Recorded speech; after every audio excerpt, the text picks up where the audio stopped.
നമസ്കാരം. BMC news live കൊച്ചിയിലേക്ക് സ്വാഗതം. വാർത്തകൾ വായിക്കുന്നത് Anjitha Peter.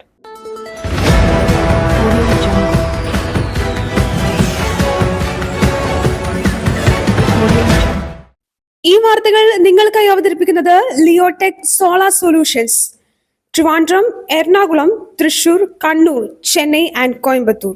Powered by hi life Thottakkattukara, Joshmall Mookkannoor, cleanser, BMC film production and Nazareth villas.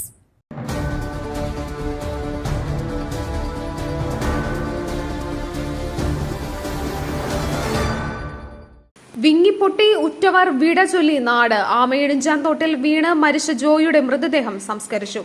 Thiruvananthapuram നഗരത്തിലെ ആമയിഴഞ്ചാൻതോട്ടിൽ അകപ്പെട്ട് മരിച്ച ശുചീകരണ തൊഴിലാളി ജോയിയുടെ മൃതദേഹം സംസ്കരിച്ചു. മാരായമുട്ടത്തെ ജോയിയുടെ വീട്ടുവളപ്പിലായിരുന്നു സംസ്കാര ചടങ്ങുകൾ. പോസ്റ്റ്മോർട്ടം നടപടികൾക്ക് ശേഷമാണ് മൃതദേഹം വീട്ടിലെത്തിച്ചത്. 48 മണിക്കൂർ നേരത്തെ തിരച്ചിലിനൊടുവിൽ ഇന്ന് രാവിലെ തകരപ്പറമ്പ് വഞ്ചിയൂർ റോഡിലെ കനാലിൽ നിന്നുമാണ് ജോയിയുടെ മൃതദേഹം കണ്ടെത്തിയത്. റെയിൽവേ ടണൽ കടന്ന് 1 കിലോമീറ്ററോളം ഒഴുകിയെത്തി മാലിന്യക്കൂമ്പാരത്തിൽ തട്ടിത്തടഞ്ഞു നിൽക്കുന്ന നിലയിലായിരുന്നു മൃതദേഹം.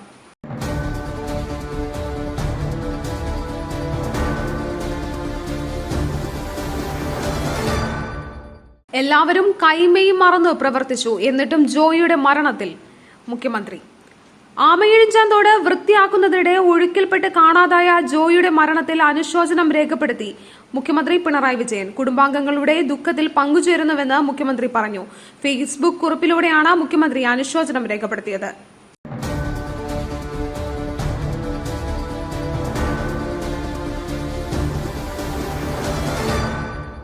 ബീഹാറിൽ വീണ്ടും പാലം തകർന്നു. 4 ആഴ്ചക്കിടെ തകരുന്ന 14ാമത്തെ പാലം. ബീഹാറിൽ വീണ്ടും പാലം തകർന്നു. 4 ആഴ്ചക്കിടെ തകരുന്ന 14ാമത്തെ പാലമാണിത്. ഗയ ജില്ലയിലാണ് പാലം തകർന്നു വീണത്. ഗുൾസ്കാരി നദിക്ക് കുറുകെയുള്ള പാലമാണ് തകർന്നത്. ഭഗവത് ഗ്രാമത്തെയും ശർമ്മ ഗ്രാമത്തെയും തമ്മിൽ ബന്ധിപ്പിക്കുന്ന പാലമാണ് തകർന്നതെന്ന് വാർത്താ ഏജൻസി റിപ്പോർട്ട് ചെയ്തു.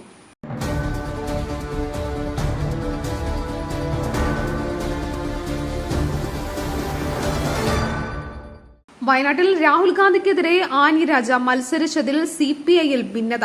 രാഷ്ട്രീയ വിവേകമില്ലായ്മയെന്ന് വിമർശനം. വയനാട്ടിൽ രാഹുൽ ഗാന്ധിക്കെതിരെ ആനി രാജ മത്സരിച്ചതിൽ CPI നേതൃയോഗത്തിൽ ഭിന്നത. നടപടി രാഷ്ട്രീയ വിവേകമില്ലായ്മയെന്ന് വിമർശനം. പഞ്ചാബിൽ നിന്നുള്ള അംഗങ്ങളാണ് കടുത്ത വിമർശനം ഉന്നയിച്ചത്. വിഷയം നേരത്തെ തന്നെ ദേശീയ നേതൃത്വത്തെ അറിയിച്ചിരുന്നതായി ആനി രാജ വ്യക്തമാക്കി.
BJPക്ക് തിരിച്ചടിയായത് അമിത ആത്മവിശ്വാസം. യോഗി ആദിത്യനാഥ്.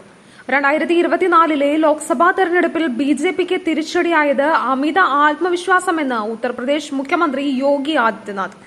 അമിത ആത്മവിശ്വാസം സംസ്ഥാനത്ത് ഈ വർഷത്തെ തെരഞ്ഞെടുപ്പിൽ BJPയുടെ പ്രതീക്ഷകളെ വ്രണപ്പെടുത്തിയെന്നും ആഗ്രഹിച്ച വിജയം നേടുന്നതിൽ നിന്നും തടഞ്ഞെന്നും യോഗി പറഞ്ഞു.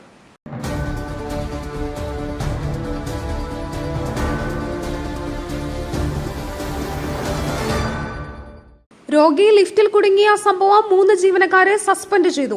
തിരുവനന്തപുരം മെഡിക്കൽ കോളേജ് OP ബ്ലോക്കിൽ രോഗി ലിഫ്റ്റിൽ കുടുങ്ങിയ സംഭവത്തിൽ നടപടി. 2 ലിഫ്റ്റ് ഓപ്പറേറ്റർമാരെയും ഡ്യൂട്ടി സർജനെയും സസ്പെൻഡ് ചെയ്തു. അന്വേഷണ വിധേയമായാണ് സസ്പെൻഡ് ചെയ്തിരിക്കുന്നത്. അടിയന്തരമായി അന്വേഷിച്ച് നടപടി സ്വീകരിക്കാൻ ആരോഗ്യവകുപ്പ് മന്ത്രി വീണ ജോർജ് മെഡിക്കൽ വിദ്യാഭ്യാസ വകുപ്പ് ഡയറക്ടർക്ക് നിർദ്ദേശം നൽകിയിരുന്നു.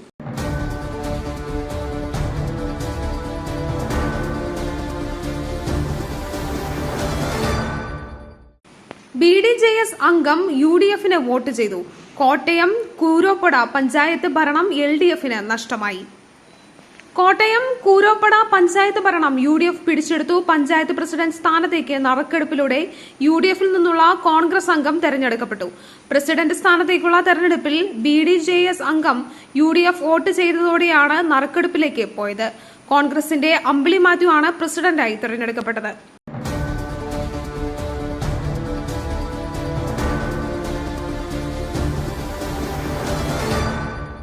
തിരുവനന്തപുരം മേയർക്കെതിരെ മനഃപൂർവ്വമുള്ള നരഹത്യയ്ക്ക് കേസെടുക്കണം. കെ സുരേന്ദ്രൻ. തിരുവനന്തപുരം മേയർ ആര്യ രാജേന്ദ്രനെതിരെ മനഃപൂർവ്വമുള്ള നരഹത്യയ്ക്ക് കേസെടുത്ത് നടപടി സ്വീകരിക്കണമെന്ന് BJP സംസ്ഥാന അധ്യക്ഷൻ കെ സുരേന്ദ്രൻ. നഗരസഭയുടെ കൃത്യവിലോപവും മിസ്മാനേജ്മെന്റുമാണ് ശുചീകരണ തൊഴിലാളി ജോയിയുടെ മരണത്തിന് കാരണമായതെന്നും അദ്ദേഹം ആരോപിച്ചു. നഗരസഭ റെയിൽവേയെ കുറ്റപ്പെടുത്തിയത് രാഷ്ട്രീയ ലക്ഷ്യത്തോടെയാണ്. വീഴ്ച മറച്ചുവെക്കാനാണ് മേയർ റെയിൽവേയെ കുറ്റപ്പെടുത്തുന്നത്.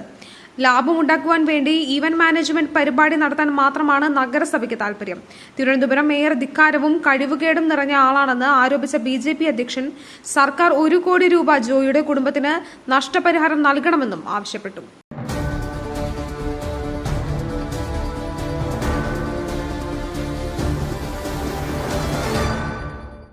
ജോയിയുടെ മരണം പൂർണ്ണ ഉത്തരവാദിത്തം ഇന്ത്യൻ റെയിൽവേക്ക്. മന്ത്രി V ശിവൻകുട്ടി. ആമയിഴഞ്ചാൻ തോട് വൃത്തിയാക്കുന്നതിനിടെ കാണാതായ ശുചീകരണ തൊഴിലാളി N ജോയിയുടെ മരണത്തിൽ പ്രതികരിച്ച് മന്ത്രി V ശിവൻകുട്ടി. ജോയിയുടെ മരണത്തിന്റെ പൂർണ്ണ ഉത്തരവാദിത്തം ഇന്ത്യൻ റെയിൽവേക്ക് തന്നെയാണെന്ന് മന്ത്രി V ശിവൻകുട്ടി പറഞ്ഞു. പരമാവധി നഷ്ടപരിഹാരം നൽകാൻ റെയിൽവേ തയ്യാറാകണമെന്ന് മന്ത്രി ആവശ്യപ്പെട്ടു.